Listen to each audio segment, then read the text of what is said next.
آیا شما از زردی دندان خود و سیاهی دندان خود شرم دارید؟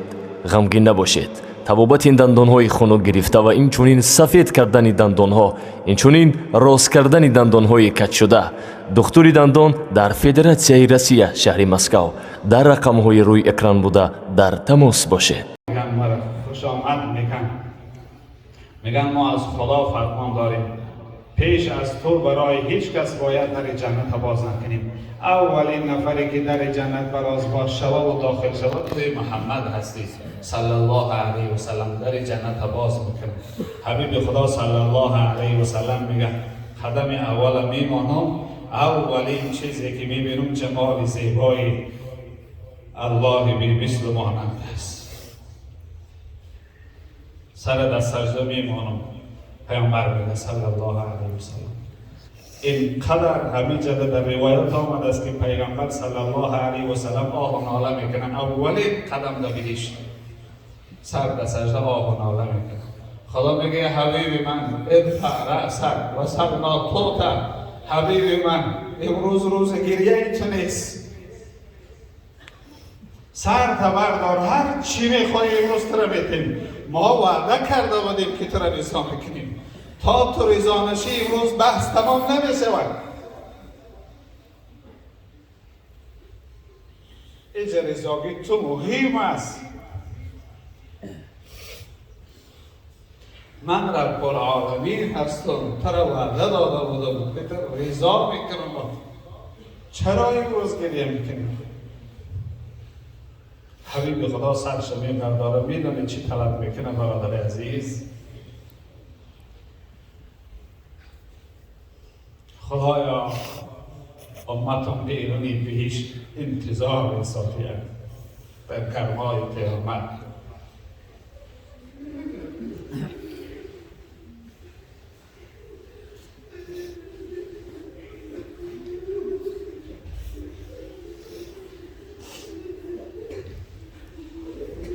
خداوند مهربان و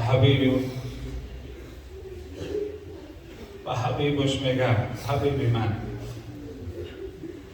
برای از امتون هر کسی به مقدار یک دانه گندم ایمان داشته باشه بیار داخل جنت بکنه.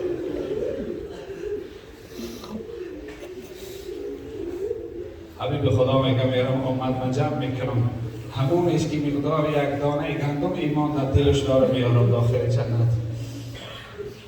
با گروه در بیرون میمانه، میارم اینها را داخل میکنم. خودم داخل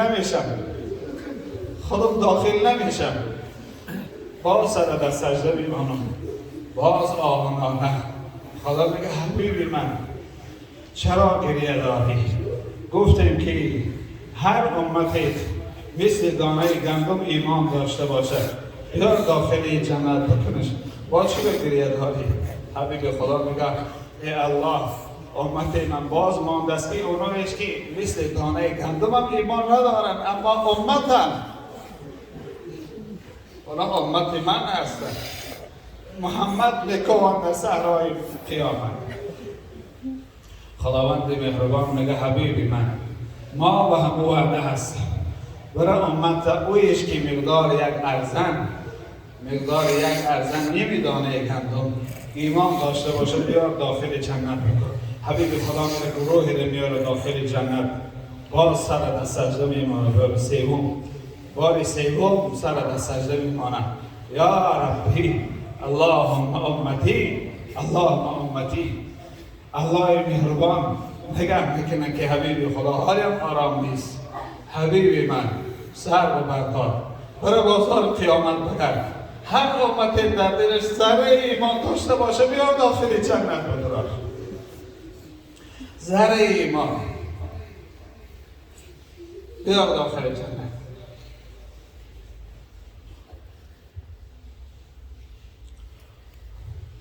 این محبت پیغمبر صلی الله علیه و سلم. روایت آمده است میگه حبیب خدا داخل بهشت ششته است. همه پیغمبران در اطرافش. بابا آدم از طرف راست ششتگی، حضرت ابراهیم از طرف چپ، پیغمبرای دیگر گرد رسول اکرم حلقه زدگی هستند. ناگهان خبر میآید گروه از امت داخل دوزخ است.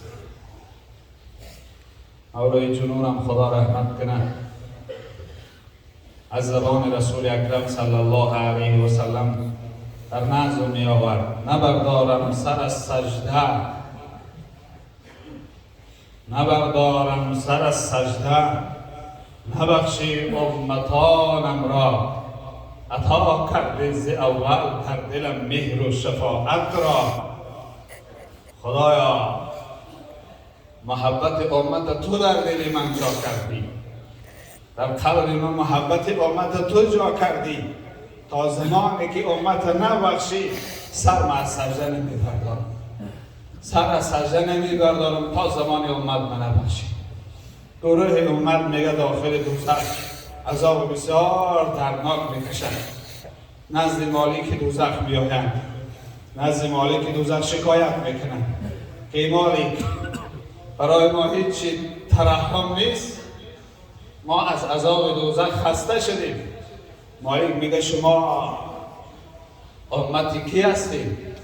امتی کی؟ این امت از درد بسیار و از ویل دوزخ فراموش میکنند، نام پیغمبر رو فراموش میکنند که امروز هم فراموش کردیم. امروز از دست محبت دنیا فراموش کردیم.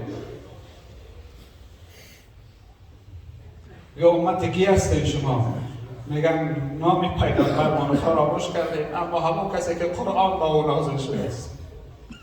مالک میگه او محمد نام داره صلی الله علیه و سلم. همه امت از داخل دوزخ صدا میزنن: وا محمد ها، وا محمد ها، صدا میزنن. خداوند مهربان جبرئیل امین میگه به حبیب من برسان که امتش در داخل دوزخ سراغش دارن. جبرئیل امین میگه در گوش پیغمبر خبر میکنه. همه پیغمبرها ششتگی هستند. پیغمبر صلی الله علیه و سلم داخل جنت در گوشش خبر میکنه که امت در داخل دوزخ پر سراغ داره. رسول اکرم صلی الله علیه و سلم وقتی میگم امت در دوزخ است، از جانها میخیزه و میدوه. از صحرای قیامت از بهش بیرون میشود. همه پیغمبرها از پسش میدوند. گریان پیغمبر صلی الله علیه و سلم اللهم امتی گفته میدوه در بازار قیامت. تا این بعضی روایات آمده است که تا همه در دوزخ حرکت میکنه پیغمبر صلی الله علیه و سلم، سر پیغمبر بگیرن اوجا دوزخ است. ای حبیب خدا تو بیست امت بیرون میکنیم این دوزخ. حبیب خدا میگه یا الله، یا امت ما بیرون که یا خودم میرم پیش امت.